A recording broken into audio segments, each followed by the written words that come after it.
लेकिन उसे परिस्थितियों को सहना पड़ता था, मजबूरन स्वीकार करना पड़ता था। दिवाली के बाद की घटनाओं से ये सिद्ध हो चुका है कि करोड़ों देशवासी ऐसी घुटन से मुक्ति के अवसर की तलाश कर रहे थे। हमारे देशवासियों की अंतर ऊर्जा को हमने कई बार अनुभव किया है, चाहे सन 62 की लड़ाई हो, 65 की लड़ाई हो, 71 की लड़ाई हो, करगिल का युद्ध हो। भारत के कोटि कोटि नागरिकों की संगठित शक्तियों और अप्रतिम देशभक्ति के हमने दर्शन किए हैं। कभी ना कभी बुद्धिजीवी वर्ग इस बात की चर्चा जरूर करेगा कि बाह्य शक्तियों के सामने तो देशवासियों का संकल्प सहज बात है, लेकिन जब देश के कोटि कोटि नागरिक अपने ही भीतर घर कर गई बीमारियों के खिलाफ, बुराइयों के खिलाफ, विकृतियों के खिलाफ लड़ाई लड़ने के लिए मैदान में उतरते हैं, तो वो घटना हर किसी को नए सिरे से सोचने के लिए प्रेरित करती है। दिवाली के बाद लगातार देशवासी दृढ़ संकल्प के साथ, अप्रतिम धैर्य के साथ, त्याग की पराकाष्ठा करते हुए, कष्ट झेलते हुए बुराइयों को पराजित करने के लिए लड़ाई लड़ रहे हैं। जब हम कहते हैं कि कुछ बात है कि हस्ती मिटती नहीं हमारी, कुछ बात है कि हस्ती मिटती नहीं हमारी, इस बात को देशवासियों ने जी करके दिखाया है। कभी लगता था सामाजिक जीवन की बुराइयां, विकृतियां जाने अनजाने में, इच्छा अनिच्छा से हमारी जिंदगी का हिस्सा बन गए हैं। लेकिन 8 नवंबर के बाद की घटनाएं हमें पुनर्विचार करने के लिए मजबूर करती हैं। 125 करोड़ देशवासियों ने तकलीफें झेलकर, कष्ट उठाकर ये सिद्ध कर दिया है कि हर हिंदुस्तानी के लिए सच्चाई और अच्छाई कितनी अहमियत रखती है। काल के कपाल पर यह अंकित हो चुका है कि जनशक्ति का सामर्थ्य क्या होता है, उत्तम अनुशासन किसे कहते हैं, अपप्रचार की आंधी में सत्य को पहचानने की विवेक बुद्धि किसे कहते हैं, सामर्थ्यवान बेबाक बेईमान के सामने ईमानदारी का संकल्प कैसे विजय पाता है, गरीबी से बाहर निकलने को आतुर जिंदगी भव्य भारत के निर्माण के लिए क्या कुछ नहीं कर सकती। देशवासियों ने जो कष्ट झेला है वो भारत के उज्जवल भविष्य के लिए नागरिकों के त्याग की मिसाल है। 125 करोड़ देशवासियों ने संकल्पबद्ध होकर अपने पुरुषार्थ से, अपने परिश्रम से, अपने पसीने से उज्जवल भविष्य की आधारशिला रखी है। आमतौर पर जब अच्छाई के लिए आंदोलन होते हैं तो सरकार और जनता आमने सामने होती है। यह इतिहास की ऐसी मिसाल है जिसमें सच्चाई और अच्छाई के लिए सरकार और जनता दोनों मिलकर कंधे से कंधा मिलाकर लड़ाई लड़ रहे हैं। मेरे प्यारे देशवासियों, मैं जानता हूं कि बीते दिनों आपको अपना ही पैसा निकालने के लिए घंटों लाइन में लगना पड़ा, परेशानी उठानी पड़ी। इस दौरान मुझे सैकड़ों हजारों चिट्ठियां भी मिली हैं। हर किसी ने अपने विचार रखे हैं, संकल्प भी दोहराया है, साथ ही साथ अपना दर्द भी मुझसे साझा किया है। इन सब में एक बात मैंने हमेशा अनुभव की, आपने मुझे अपना मानकर के बातें कही हैं। भ्रष्टाचार, काला धन, जाली नोट के खिलाफ लड़ाई में आप एक कदम भी पीछे नहीं रहना चाहते हैं। आपका ये प्यार आशीर्वाद की तरह है। अब प्रयास यह है कि नववर्ष में हो सके उतना जल्दी बैंकों को सामान्य स्थिति की तरफ ले जाया जाए। सरकार में इस विषय से जुड़े सभी जिम्मेदार व्यक्तियों से कहा गया है कि बैंकिंग व्यवस्था को सामान्य करने पर ध्यान केंद्रित किया जाए। विशेषकर ग्रामीण इलाकों में, दूर दराज वाले इलाकों में प्रोएक्टिव होकर के हर छोटी से छोटी कमी को दूर किया जाए, ताकि गांव के नागरिकों की, किसानों की कठिनाइयां खत्म हो। प्यारे भाइयों और बहनों, हिंदुस्तान ने जो करके दिखाया है, ऐसा विश्व में तुलना करने के लिए कोई उदाहरण नहीं है। बीते कुछ वर्षों में 1000 और 500 के नोट सामान्य प्रचलन में कम और पैरेलल इकोनॉमी में ज्यादा चल रहे थे। हमारी समकक्ष जो अर्थव्यवस्था वाले देशों में भी इतना कैश नहीं होता जितना हमारे यहां पहाड़ के पहाड़ हो गए। हमारी अर्थव्यवस्था में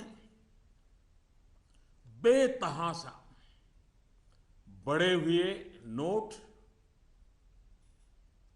महंगाई बढ़ा रहे थे, काला बाजारी बढ़ा रहे थे, देश के गरीब से उसका अधिकार छीन रहे थे। अर्थव्यवस्था में कैश का अभाव, नगद का अभाव तकलीफदेह है। तो हम ये भी न भूले, कैश का प्रभाव, नगद का प्रभाव और अधिक तकलीफदेह होता है।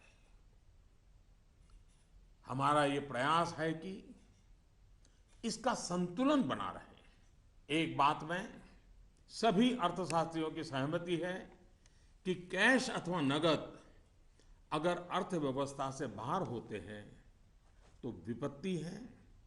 वही कैश या नकद अगर अर्थव्यवस्था की मुख्य धारा में हो तो विकास का साधन बनता है। इन दिनों करोड़ों देशवासियों ने जिस धैर्य, अनुशासन और संकल्प शक्ति के दर्शन कराए हैं, अगर आज लाल बहादुर शास्त्री होते, जयप्रकाश नारायण होते, राम मनोहर लोहिया होते, कामराज जी होते, तो अवश्य देशवासियों को भरपूर आशीर्वाद देते हैं। किसी भी देश के लिए ये एक शुभ संकेत है कि उसके नागरिक कानून और नियमों का पालन करते हुए गरीबों की सेवा में सरकार की सहायता के लिए मुख्य धारा में वापस आना चाहते हैं। इन दिनों इतने अच्छे अच्छे उदाहरण सामने आए हैं जिसका वर्णन करने में हफ्तों बीत जाए। नकद में कारोबार करने पर मजबूर अनेक नागरिकों ने कानून नियम का पालन करते हुए मुख्य धारा में आने की इच्छा प्रकट की है। यह अप्रत्याशित है और सरकार इसका स्वागत करती है। मेरे प्यारे देशवासियों, हम कब तक सच्चाइयों से मुंह मोड़ते रहेंगे? मैं आपके सामने एक जानकारी साझा करना चाहता हूं और इसे सुनने के बाद या तो आप हंस पड़ेंगे या फिर आपका गुस्सा फूट पड़ेगा।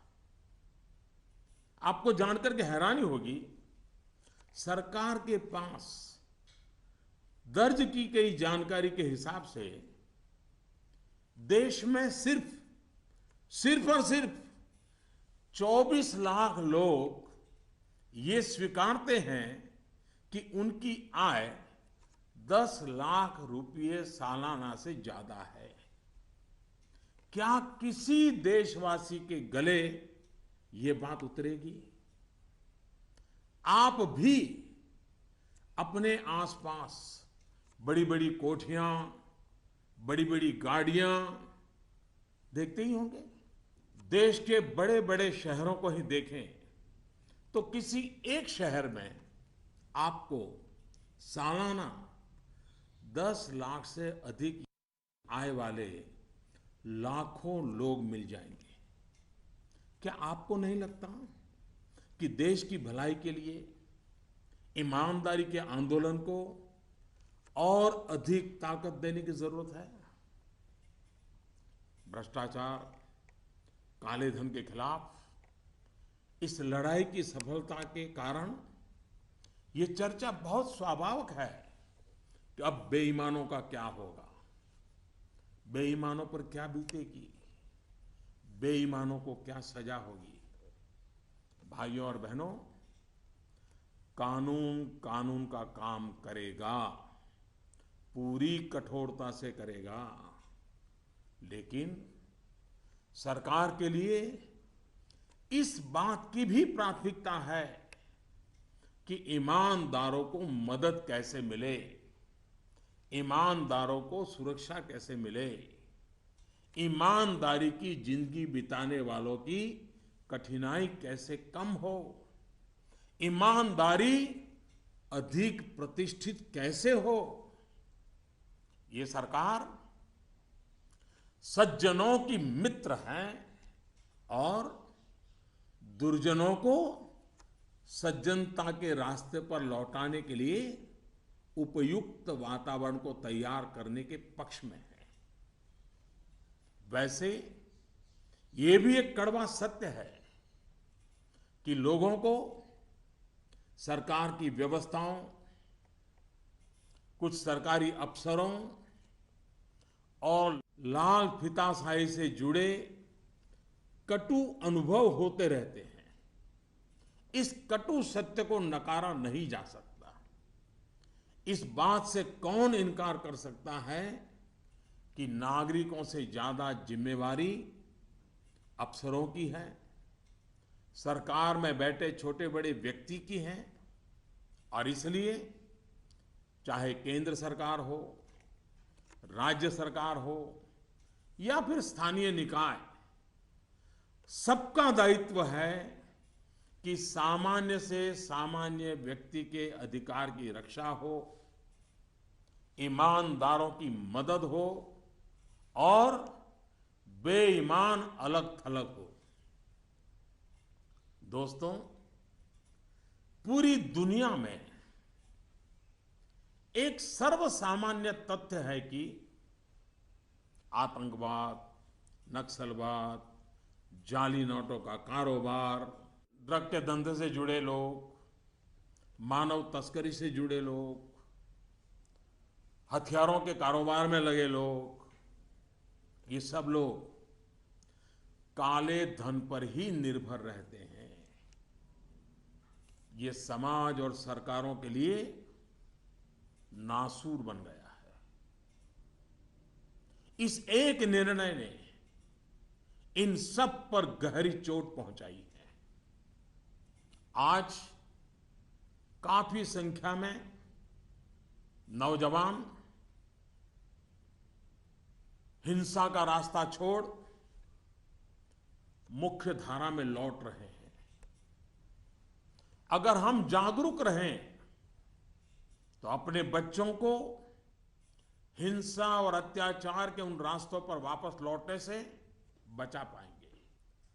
इस अभियान की सफलता इस बात में भी है कि अर्थव्यवस्था की मुख्य धारा से बाहर जो धन था वो बैंकों के माध्यम से अर्थव्यवस्था की मुख्य धारा में वापस आ गया है। पिछले कुछ दिनों की घटनाओं से ये सिद्ध हो चुका है कि चालाकी के रास्ते खोजने वाले बेईमान लोगों के लिए आगे के रास्ते बंद हो चुके हैं। टेक्नोलॉजी ने इसमें बहुत बड़ी सेवा की है। आदतन बेईमान लोगों को भी अब टेक्नोलॉजी की ताकत के कारण काले कारोबार से निकलकर कानून नियम का पालन करते हुए मुख्य धारा में आना ही होगा। साथियों, बैंक कर्मचारियों ने इस दौरान दिन रात एक किए हैं। हजारों महिला बैंक कर्मचारी भी देर रात तक रुककर इस अभियान में शामिल रही है। पोस्ट ऑफिस में काम करने वाले लोग, बैंक मित्र, सभी ने सराहनीय काम किया है।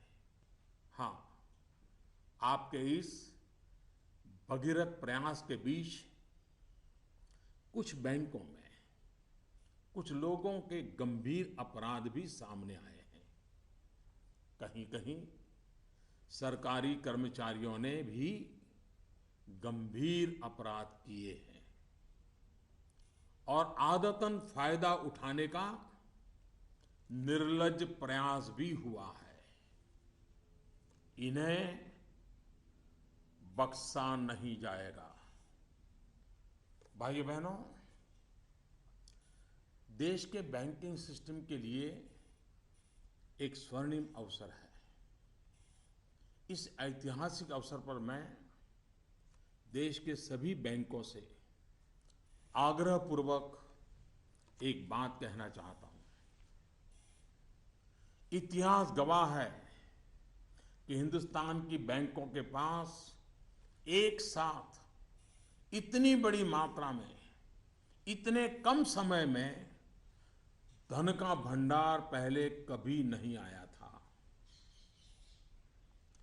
बैंकों की स्वतंत्रता का आदर करते हुए मेरा आग्रह है कि बैंक अपनी परंपरागत प्राथमिकताओं से बाहर निकलकर अब देश के गरीब, निम्न मध्यम वर्ग और मध्यम वर्ग को केंद्र में रखकर अपने कार्य का आयोजन करें।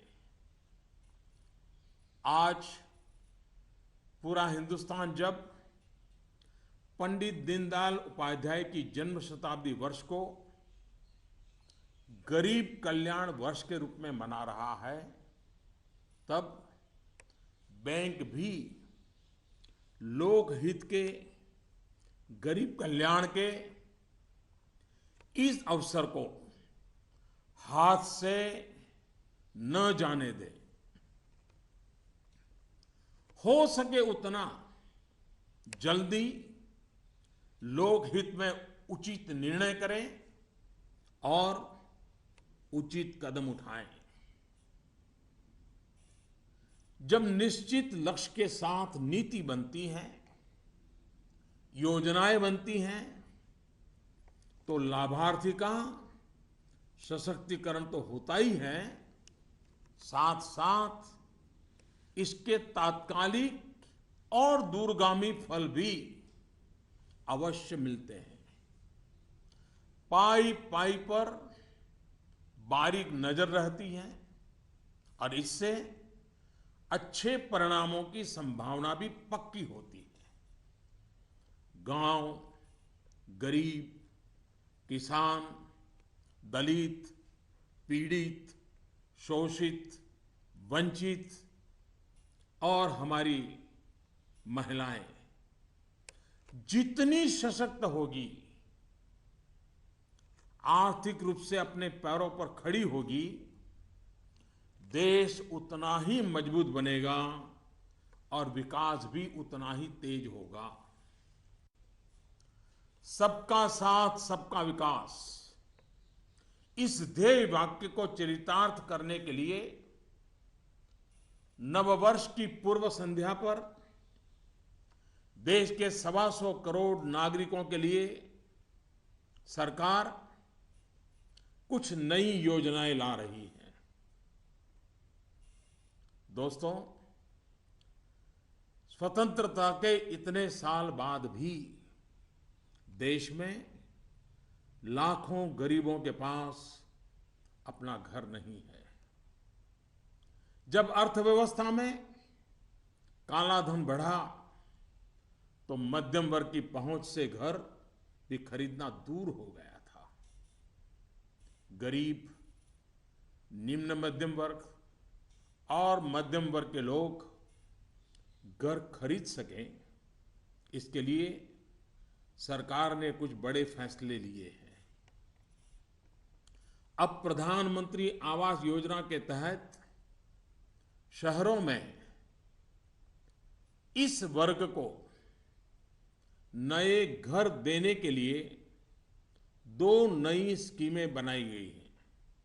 इसके तहत 2017 में घर बनाने के लिए 9 लाख रुपए तक के कर्ज पर ब्याज में 4% की छूट और 12 लाख रुपए तक के कर्ज पर ब्याज में 3% की छूट दी जाएगी। सरकार ने प्रधानमंत्री आवास योजना के तहत गांवों में बनने वाले घरों की संख्या को बढ़ा दिया है।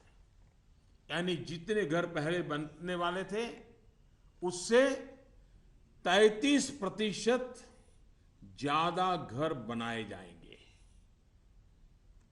गांवों के निम्न मध्यम वर्ग और मध्यम वर्ग के लोगों की जरूरतों को ध्यान में रखते हम एक नई योजना शुरू करने जा रहे हैं।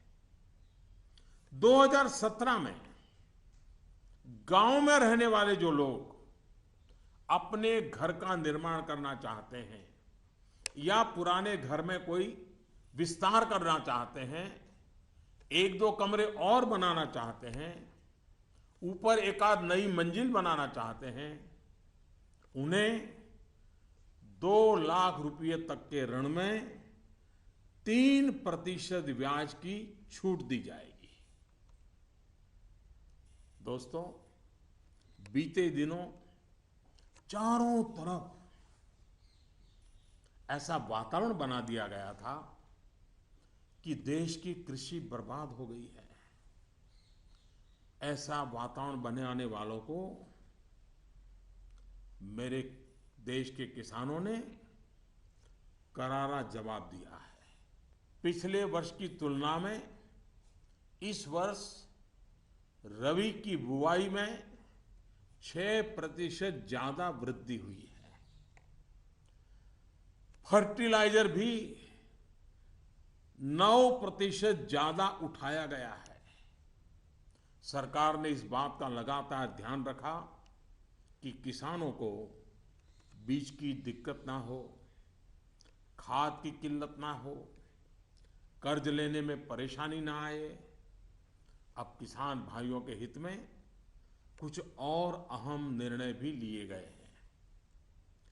डिस्ट्रिक्ट कोऑपरेटिव सेंट्रल बैंक और प्राइमरी सोसाइटी से जिन किसानों ने खरीफ और रबी की बुआई के लिए कर्ज लिया था, उस कर्ज के 60 दिन का ब्याज सरकार वहन करेगी और किसानों के खातों में ट्रांसफर करेगी। कोऑपरेटिव बैंक और सोसाइटी से किसानों को और ज्यादा कर्ज मिल सके, इसके लिए उपाय किए गए हैं। नाबार्ड ने पिछले महीने 21,000 करोड़ रुपए की व्यवस्था की थी। अब सरकार इसे लगभग 2 गुना करते हुए इसमें 20,000 करोड़ रुपए और जोड़ रही है। इस रकम को नाबार्ड कोऑपरेटिव बैंक और सोसाइटीज को कम ब्याज पर देगा और इससे नाबार्ड को जो आर्थिक नुकसान होगा उसे भी सरकार वहन करेगी। सरकार ने यह भी तय किया है कि अगले 3 महीने में 3 करोड़ किसान क्रेडिट कार्डों को रुपे कार्ड में बदला जाएगा। किसान क्रेडिट कार्ड में एक कमी यह थी कि पैसे निकालने के लिए बैंक जाना पड़ता था। अब जब किसान क्रेडिट कार्ड को रुपे कार्ड में बदल दिया जाएगा तो किसान कहीं पर भी अपने कार्ड से खरीद बिक्री कर पाएगा। भाइयों और बहनों, जिस प्रकार देश की अर्थव्यवस्था में कृषि का महत्व है, उसी प्रकार विकास और रोजगार के लिए लघु और मध्यम उद्योग, जिसे एमएसएमई भी कहते हैं, इसका भी महत्वपूर्ण योगदान है। इस बात को ध्यान में रखते हुए सरकार ने इस क्षेत्र के लिए कुछ निर्णय लिए हैं जो रोजगार बढ़ाने में सहायक होंगे। सरकार ने तय किया है कि छोटे कारोबारियों के लिए क्रेडिट गारंटी 1 करोड़ रुपए से बढ़ाकर 2 करोड़ रुपया करेगी। भारत सरकार एक ट्रस्ट के माध्यम से बैंकों को ये गारंटी देती है कि आप छोटे व्यापारियों को लोन दीजिए, गारंटी हम लेते हैं। अब तक यह नियम था कि 1 करोड़ रुपए तक के लोन को कवर किया जाता था। अब 2 करोड़ रुपए तक का लोन क्रेडिट गारंटी से कवर होगा। एनबीएफसी यानी कि नॉन बैंकिंग फाइनेंशियल कंपनी से दिया गया लोन भी इसमें कवर होगा। सरकार के इस फैसले से छोटे दुकानदार, छोटे उद्योगों को ज्यादा कर्ज मिलेगा। गारंटी का खर्च केंद्र सरकार द्वारा वहन करने के कारण इन पर ब्याज दर भी कम होगी। सरकार ने बैंकों को ये भी कहा है कि छोटे उद्योगों के लिए कैश क्रेडिट लिमिट को 20% से बढ़ाकर 25% करें। इसके अलावा डिजिटल माध्यम से हुए ट्रांजैक्शन पर वर्किंग कैपिटल लोन 20% से बढ़ाकर 30% तक करने को कहा गया है। नवंबर में इस सेक्टर से जुड़े बहुत से लोगों ने कैश डिपॉजिट किया है। बैंकों को कहा गया है कि वर्किंग कैपिटल तय करते वक्त इस बात का भी संज्ञान लिया जाए। कुछ दिन पहले ही सरकार ने छोटे कारोबारियों को टैक्स में बहुत बड़ी राहत देने का भी निश्चय किया था। जो कारोबारी साल में 2 करोड़ रुपए तक का व्यापार करते हैं, उनके टैक्स की गणना 8% आय को मानकर की जाती थी। अब ऐसे व्यापारी के डिजिटल लेन देन पर टैक्स की गणना 6% आय मानकर के की जाएगी। इस तरह उनका टैक्स काफी कम हो जाएगा। दोस्तों, मुद्रा योजना की सफलता निश्चित तौर पर बहुत ही उत्साहवर्धक रही है। पिछले साल करीब करीब 3.5 करोड़ लोगों ने इसका फायदा उठाया है। दलित, आदिवासी, पिछड़ों एवं महिलाओं को प्राथमिकता देते हुए सरकार का इसे अब डबल करने का इरादा है। मैं माताओं बहनों से भी एक बात करना चाहता हूं। गर्भवती महिलाओं के लिए भी एक देशव्यापी योजना की शुरुआत की जा रही है। अब देश के सभी 650 से ज्यादा जिलों में सरकार गर्भवती महिलाओं को अस्पताल में पंजीकरण और डिलीवरी, टीकाकरण और पौष्टिक आहार के लिए 6,000 रुपये की आर्थिक मदद करेगी। ये राशि गर्भवती महिलाओं के अकाउंट में ट्रांसफर की जाएगी, सीधी उनके खाते में जमा कर दी जाएगी। देश में माता मृत्यु दर को कम करने में इस योजना से बड़ी सहायता मिलेगी।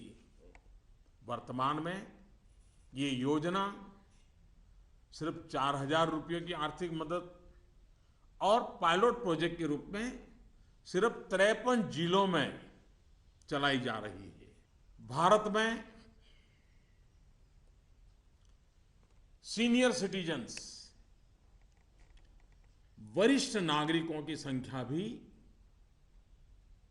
बहुत है। सरकार ने सीनियर सिटीजन्स का भी विशेष ध्यान रखा है। सरकार वरिष्ठ नागरिकों के लिए भी एक स्कीम शुरू करने जा रही है।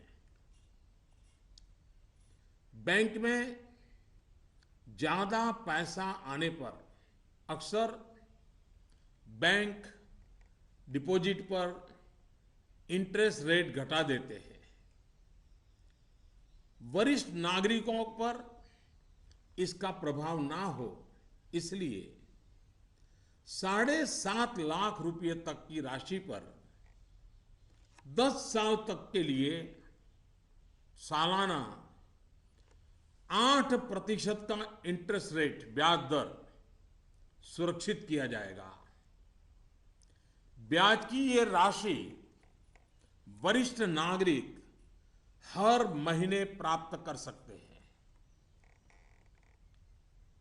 भ्रष्टाचार, काला धन की जब भी चर्चा होती है तो राजनेता, राजनीतिक दल, चुनाव का खर्च, ये सारी बातें चर्चा के केंद्र में रहती है।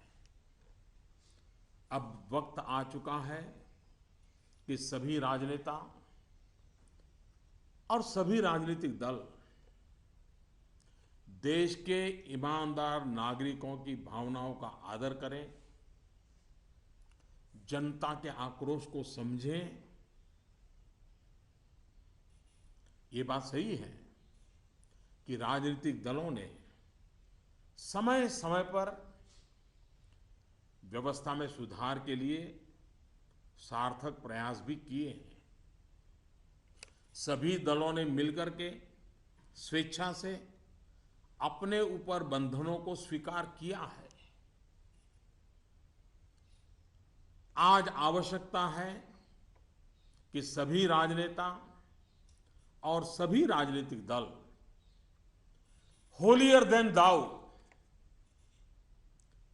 इससे अलग हट करके, मिल बैठ करके पारदर्शिता को प्राथमिकता देते हुए भ्रष्टाचार और काले धन से राजनीतिक दलों को मुक्त कराने की दिशा में सही कदम उठाएं। हमारे देश में सामान्य नागरिक से लेकर के राष्ट्रपति जी तक सभी ने लोकसभा विधानसभा का चुनाव साथ साथ कराए जाने के बारे में कभी न कभी कहा है। आए दिन चल रहे चुनावी चक्र, उससे उत्पन्न आर्थिक बोझ तथा प्रशासन व्यवस्था पर बने बोझ से मुक्ति पाने की बात का समर्थन किया है। अब समय आ गया है कि इस पर बहस हो, सार्थक बहस हो और रास्ता खोजा जाए। हमारे देश में हर सकारात्मक परिवर्तन के लिए हमेशा स्थान रहा है। अब डिजिटल लेन देन, ऑनलाइन पेमेंट या ई पेमेंट को लेकर के समाज में काफी सकारात्मक परिवर्तन देखा जा रहा है। ज्यादा से ज्यादा लोग इससे जुड़ रहे हैं। कल ही सरकार ने बाबा साहेब भीमराव अंबेडकर के नाम पर डिजिटल ट्रांजैक्शन के लिए पूरी तरह एक स्वदेशी प्लेटफॉर्म भीम लॉन्च किया है। भीम यानी भारत इंटरफेस फॉर मनी। मैं देश के युवाओं से, व्यापारी वर्ग से, किसानों से आग्रह करता हूं कि भीम से ज्यादा जुड़े। साथियों, दिवाली के बाद जो घटनाक्रम रहा, निर्णय हुए, नीतियां बनी, इनका मूल्यांकन अर्थशास्त्री तो करेंगे ही, लेकिन अच्छा होगा कि देश के समाजशास्त्री, इतिहासविद भी इस पूरे घटनाक्रम, निर्णय और नीतियों का मूल्यांकन करें। एक राष्ट्र के रूप में भारत का गांव, गरीब, किसान, युवा, पढ़े लिखे, अनपढ़, पुरुष, महिला, सबने अप्रतिम धैर्य और लोक शक्ति का दर्शन कराया है। कुछ समय के बाद 2017 का नया वर्ष प्रारंभ होगा। आज से ठीक 100 साल पहले 1917 में महात्मा गांधी के नेतृत्व में चंपारण में पहली बार सत्याग्रह का आंदोलन आरंभ हुआ था। इन दिनों हमने देखा कि 100 वर्ष के बाद भी हमारे देश में सच्चाई और अच्छाई के प्रति सकारात्मक संस्कार का मूल्य है। आज महात्मा गांधी नहीं है, परंतु उनका यह मार्ग जो हमें सत्य का आग्रह करने के लिए प्रेरित करता है, वह सर्वाधिक उपयुक्त है। चंपारण सत्याग्रह की शताब्दी के अवसर पर हम फिर एक बार महात्मा गांधी का पुण्य स्मरण करते हुए सत्य के आग्रही बनेंगे तो सच्चाई और अच्छाई की पटरी पर आगे बढ़ने में कोई कठिनाई नहीं आएगी। भ्रष्टाचार और काले धन के खिलाफ इस लड़ाई को हमें रुकने नहीं देना है। सत्य का आग्रह संपूर्ण सफलता की गारंटी है। 125 करोड़ का देश हो,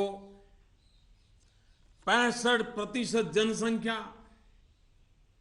35 साल से कम उम्र के नौजवानों की हो, साधन भी हो, संसाधन भी हो और सामर्थ्य में कोई कमी ना हो, ऐसे हिंदुस्तान के लिए कोई कारण नहीं है कि हमारा देश अब पीछे रह जाए। नववर्ष की नई किरण नई सफलताओं का संकल्प लेकर के आ रही है। आइए हम सब मिलकर चल पड़े, बाधाओं को पार करते चले, एक नए उज्जवल भविष्य का निर्माण करें। बहुत बहुत धन्यवाद। जय Hind.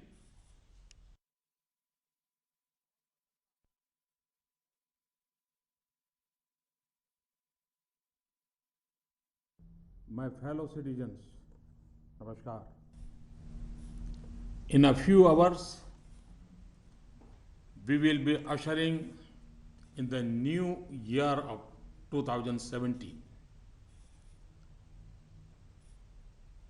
125 crore Indians will join the rest of the world in welcoming it with new hope, new energy, and new dreams.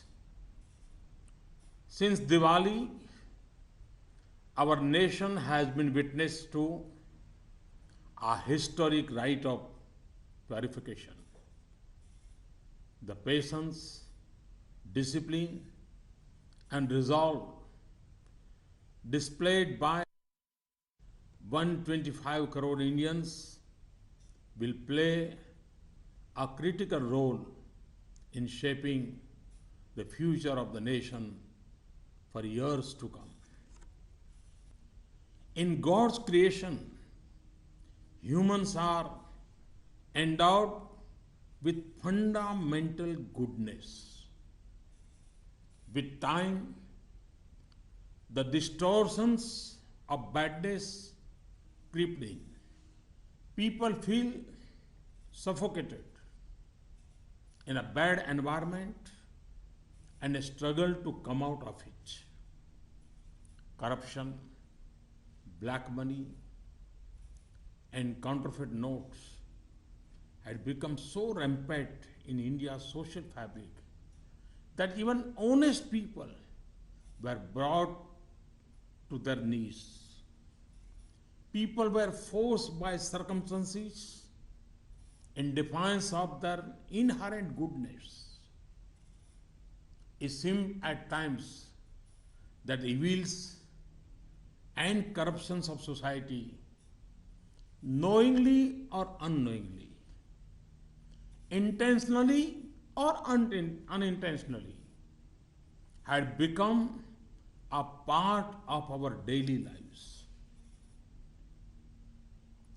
Developments post Diwali have shown that crores of Indians were looking for an escape from this suffocation. We have, during the external aggressions of 1962, 1965, 1971, and Kargil, witnessed the intrinsic strength of our citizens, such as collective energy and patriotism, is understandable in the face of external threats. However, when crores of Indians unite to fight a war against internal evils, it is unparalleled. Indians have, with firm resolve and infinite patience, faced difficulties with a smile, redefining the concept of sacrifice. We have lived these ideals. 125 crore Indians have shown in their fortitude the importance we place in truth and goodness. This has been written on the sands of time. Indians have displayed the strength of people power, utmost discipline, and the ability to discern the truth in a storm of disinformation. They have shown that resolute honesty can defeat dishonesty.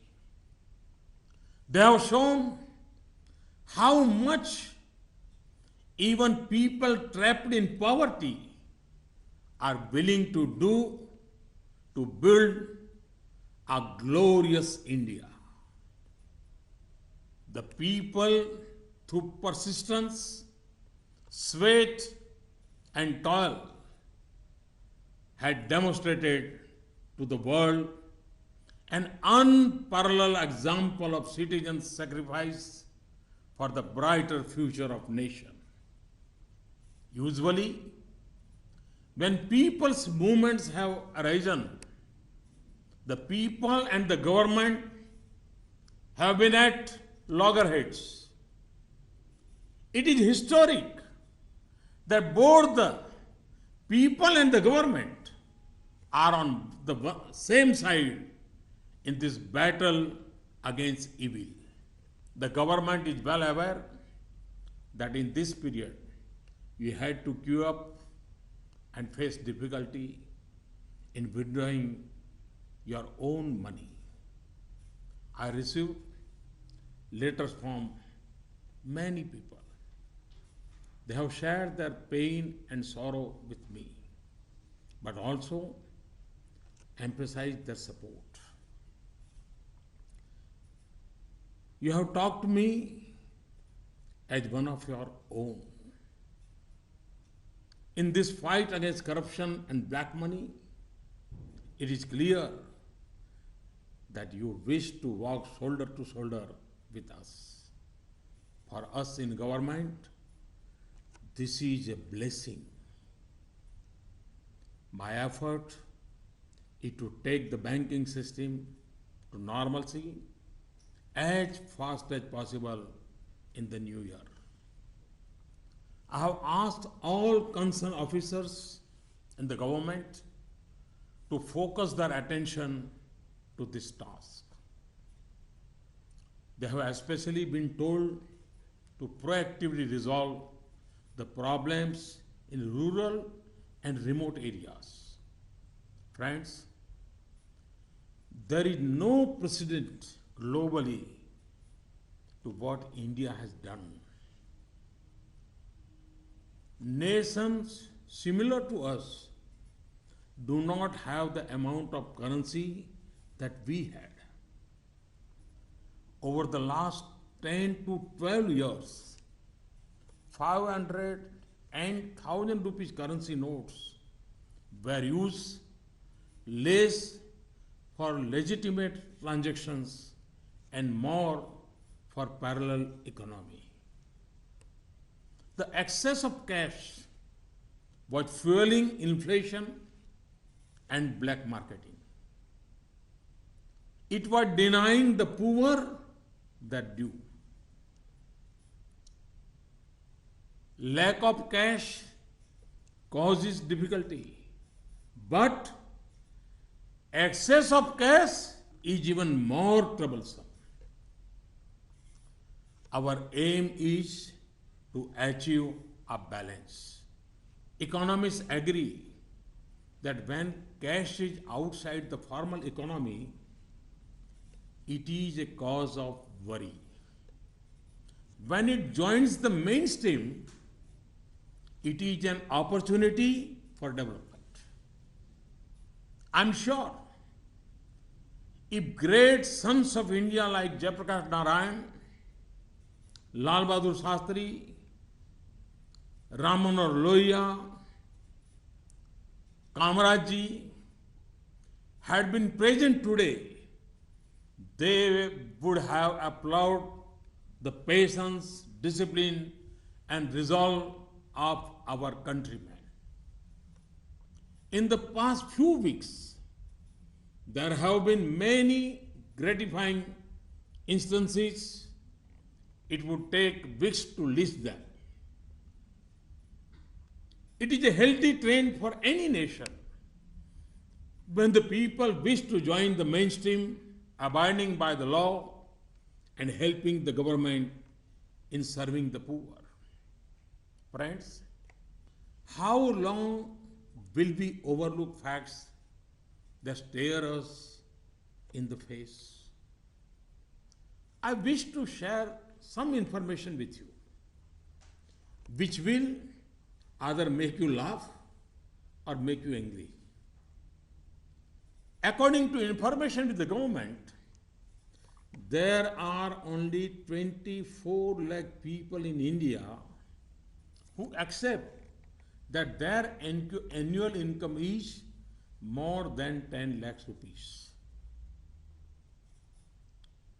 Can we digest this? Look at the big bungalows and big cars around you.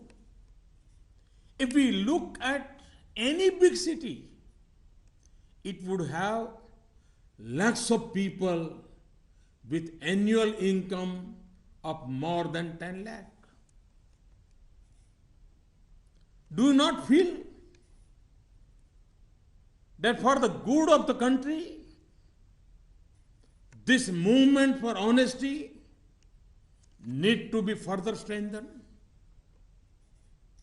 In this fight against corruption and black money, it is natural to debate the fate of the dishonest.